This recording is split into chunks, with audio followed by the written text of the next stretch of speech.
Dear student, welcome into another session of gender mainstreaming in agroecology. We are keeping our theme consistent. Now we want to look at gender mainstreaming in the real world of practice. The first classes we had was to familiarize ourselves with gender, mainstream concepts, the theories that are related to gender and how they explain gender identity, how we perceive ourselves, and how our perceptions lead to the behaviors we express, how our perceptions bring in divisions, and how these divisions lead to inequality. It all begins with the perceptions we hold. Now, after that, we looked at gender mainstreaming.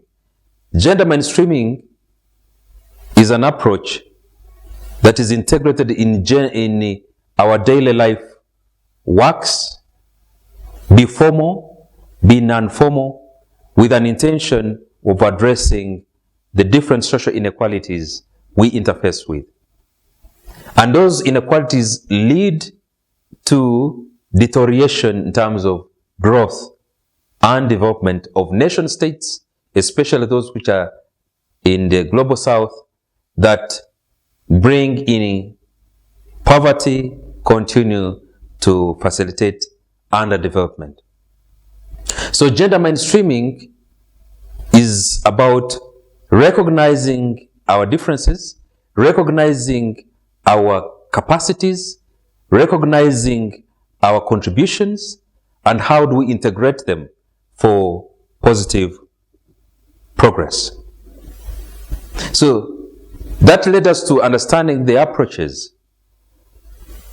Approaches were meant to make us understand how gender mainstreaming is implemented, using which method, why that method, addressing what challenge we face as society.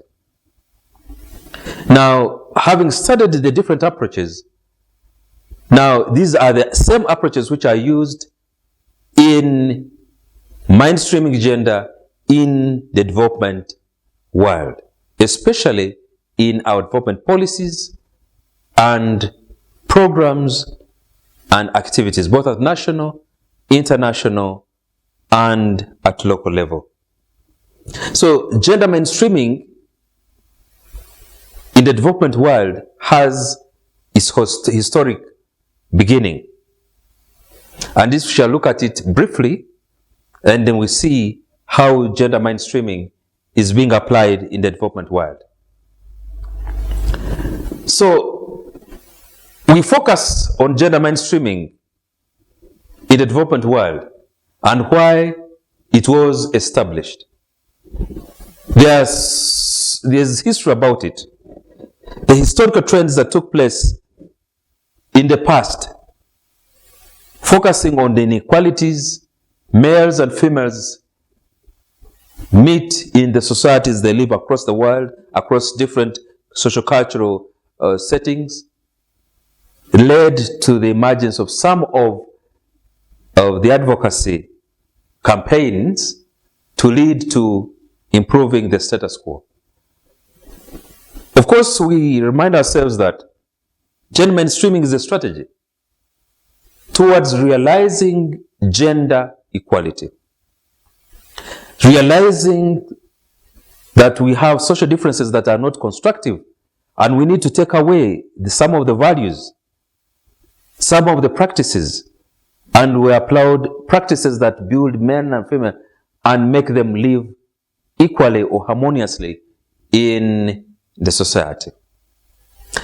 Gender mainstreaming in development looks at the perspective of integrating gender in programs of government, programs of institutions at a local level, programs of institutions at international level, all of them in their development works, in their strategies, in in the long-term and short-term programs, the aspect of gender dominates the different plans that have been designed. So the integration of gender perspective goes into preparation, goes into the design, implementation, monitoring, and evaluation of policies,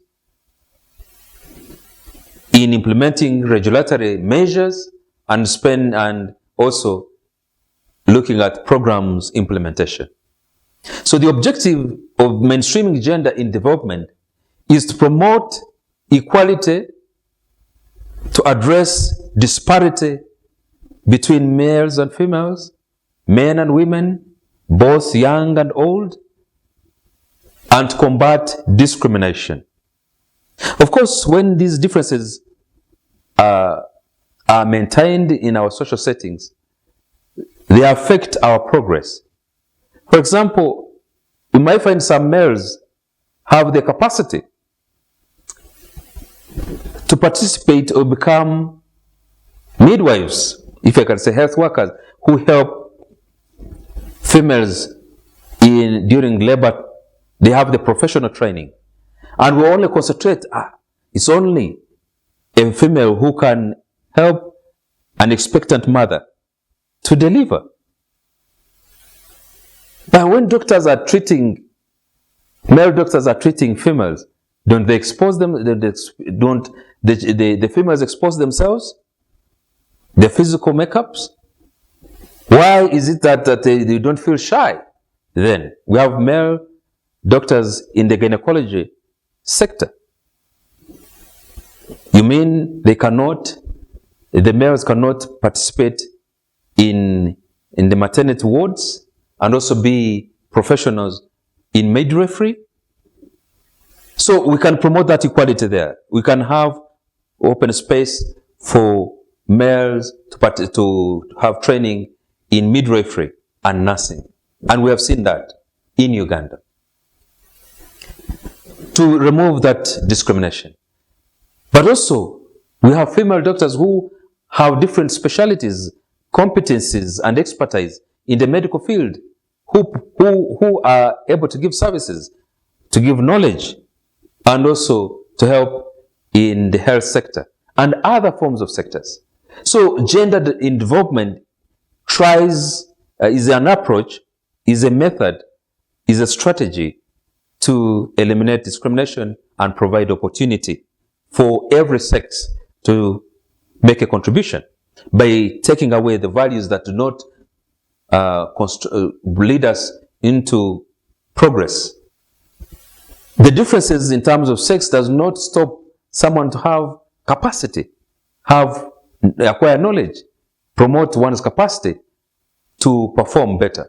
So mainstreaming gender development is recognizing these differences, understanding them, understanding also the internal powers that we have, and being able to integrate them in the development policies, development plans, and activities. So for the last 48 years, gender mainstreaming has undergone promotion. Right from 1975, when there was the World Conference on Women held in Mexico to celebrate International Women's Year. This is a historical beginning of gender promotion, fighting discrimination. So the main focus was on how to mainstream gender, if you read the work of Kerry, 2004. We also look at another world conference which took place in 1985 in Nairobi, Kenya, in East Africa. It was another beginning of gender promotion, fighting inequality, fighting vices, negative perceptions that discriminate men and female, and promote a platform for women to participate in different development programs.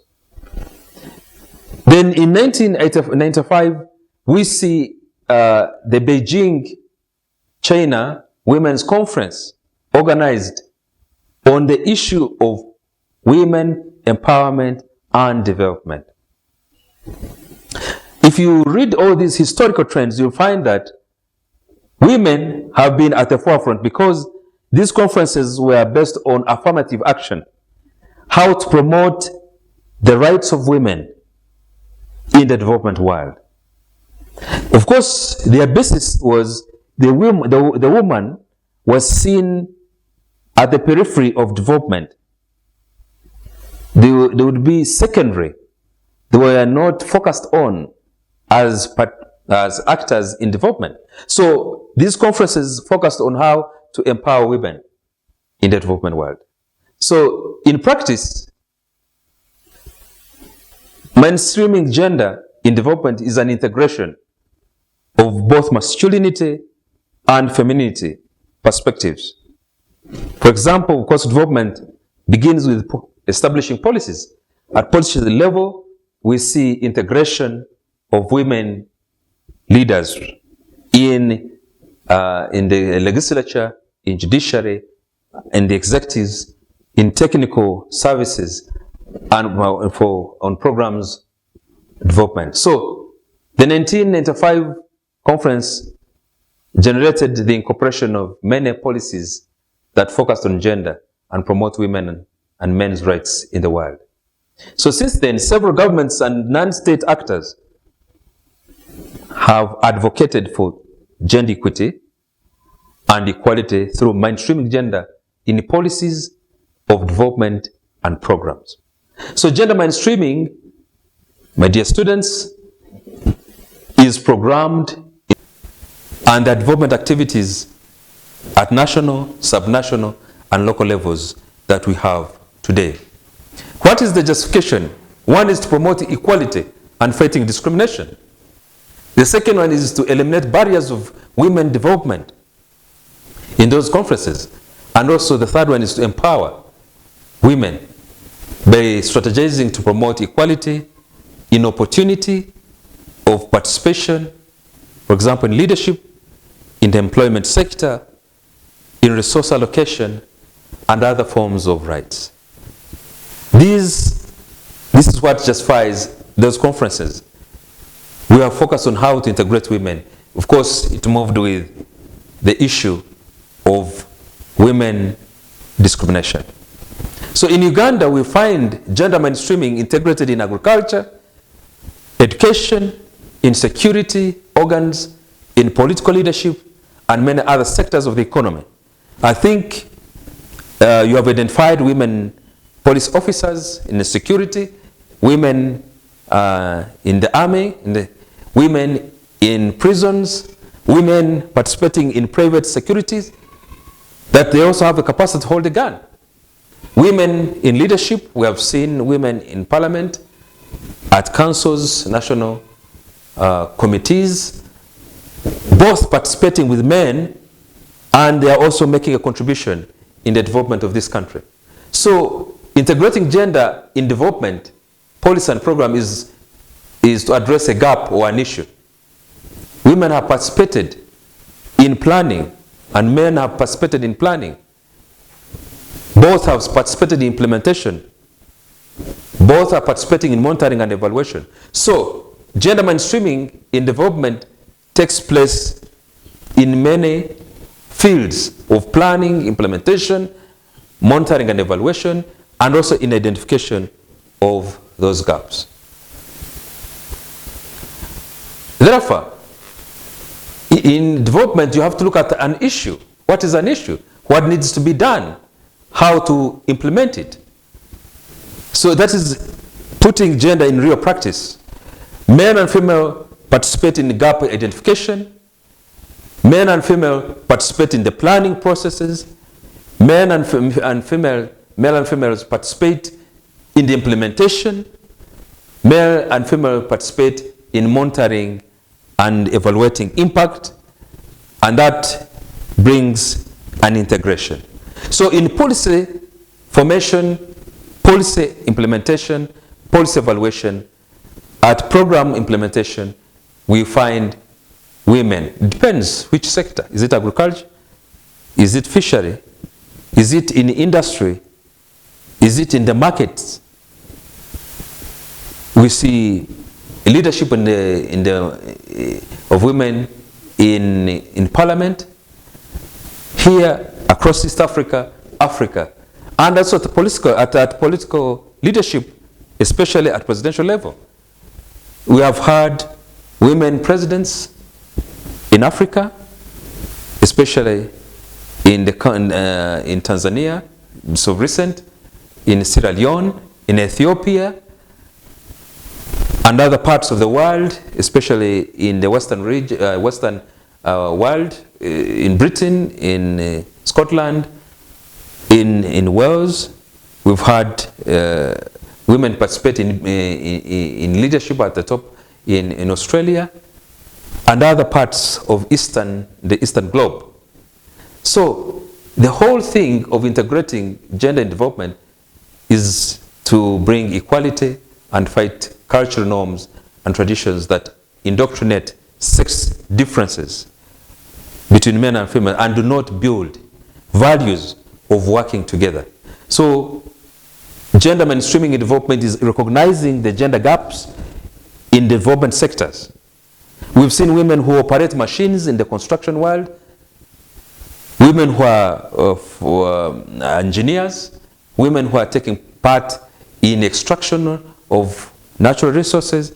That means we have built capacity by eliminating the differences and achieving national development. So promotion of gender equality in development has been also at international level by promoting national or international programs, local government programs, even in non-state organizations have integrated that. We find gender mainstreaming in United Nations Sustainable Development Programs, focusing especially on women and their health, women and empowerment. The Ugandan Constitution itself provides space for women participation and male participation equally. Now, if you can look at the National Gender Policy of 2007, the Uganda Local Government Act has provisions to support women and men participation in local councils at district level and at sub-county level. So, gender development is a real practice. Integration of gender in the real practice. And all these scenarios I have talked about show how women and men are taking part in the same. So read the institutions of government reports and you get examples, get the case studies. The regional-based reports, regional-based publications will show how gender mainstreaming in development is integrated. So here we've been focusing how mainstreaming is real in the development programs of state and non-state actors across the globe and within the country and within the region. So this marks the end of this class, Gender Mainstreaming in Development. We shall continue to have other areas of focus, gender mainstreaming in agriculture, taking in agroecology as part of that, where we say, how do we do it? How do we do it in the real sense? Thank you for listening to me and for participating in gender mainstreaming class, especially focusing on mainstreaming in real sense by looking at the different aspects of how to integrate gender in development programs and policies. We meet in another class focusing on gender mainstreaming, and we shall be looking at another issue which we shall connect with gender mainstreaming. And this time we shall be looking at gender mainstreaming in agroecology. I wish you a nice participation in the coming class.